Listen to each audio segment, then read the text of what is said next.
അതൊരു നിമിത്തമാണ്. അപ്പോൾ അതിന് ആദ്യം പൃഥ്വിയോട് നന്ദി പറയുന്നു, മുരളി ഗോപിയോട് നന്ദി പറയുന്നു, ആൻ്റണിയോട് വലിയൊരു നന്ദി പറയുന്നു. കാര്യം ഇതൊരു തോന്നലാണ്, അത് മെറ്റീരിയലൈസ് ചെയ്യുക എന്ന് പറയുന്നത് അത്ര എളുപ്പമുള്ള കാര്യമല്ല.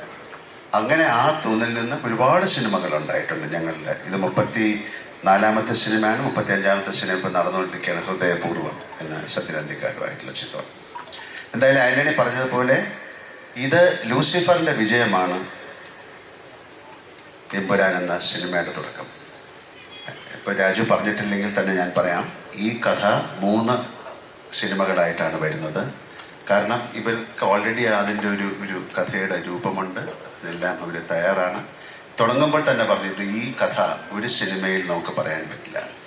സാധാരണ സീക്വൽസ് എന്ന് പറയുന്ന ഒരു സിനിമയുടെ വിജയം, ഇപ്പോൾ ദൃശ്യം എന്നുള്ള സിനിമ വളരെ വിജയമായിരുന്നു. അതുകൊണ്ട് ഞങ്ങൾ അടുത്ത ദൃശ്യത്തിൻ്റെ സെക്കൻഡ് പാർട്ട്, അങ്ങനെ ഒരു സംവിധാനം വളരെ കാലം മുമ്പേ ഞങ്ങൾ ചെയ്തിട്ടുണ്ട്. കിരീടം ചെയ്തിട്ടുണ്ട്, അല്ലെങ്കിൽ നാടോടിക്കാറ്റിൻ്റെ സീക്വലുകൾ ചെയ്തിട്ടുണ്ട്. പക്ഷേ സീക്വലുകൾ വളരെ സൂക്ഷിച്ച് ചെയ്യേണ്ട കാര്യമാണ്.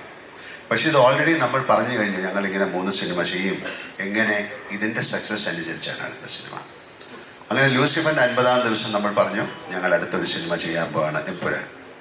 അന്ന് ഇത് എത്ര വലിയൊരു സിനിമയായി മാറുന്നൊന്നും നമുക്കറിയില്ല. ഇപ്പം നമ്മൾ പറയുന്നു എമ്പുരാൻ്റെ അവസാനം നമ്മൾ പറയുന്നത് ഇതിനൊരു 3rd പാർട്ടുണ്ട്.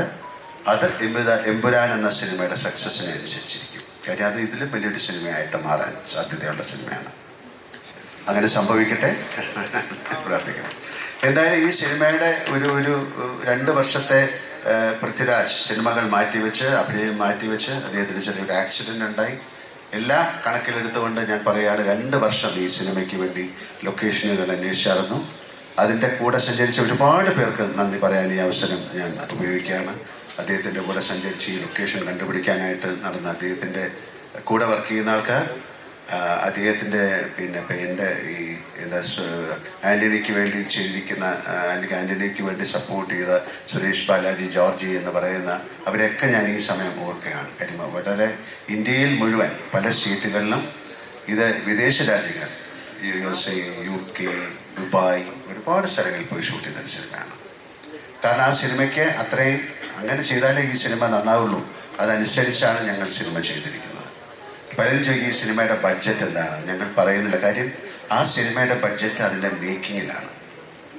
അല്ലാതെ ഇത്ര രൂപയ്ക്ക് ഈ സിനിമ എടുത്തു എന്ന് പറഞ്ഞാൽ വലിയ സിനിമയായില്ല.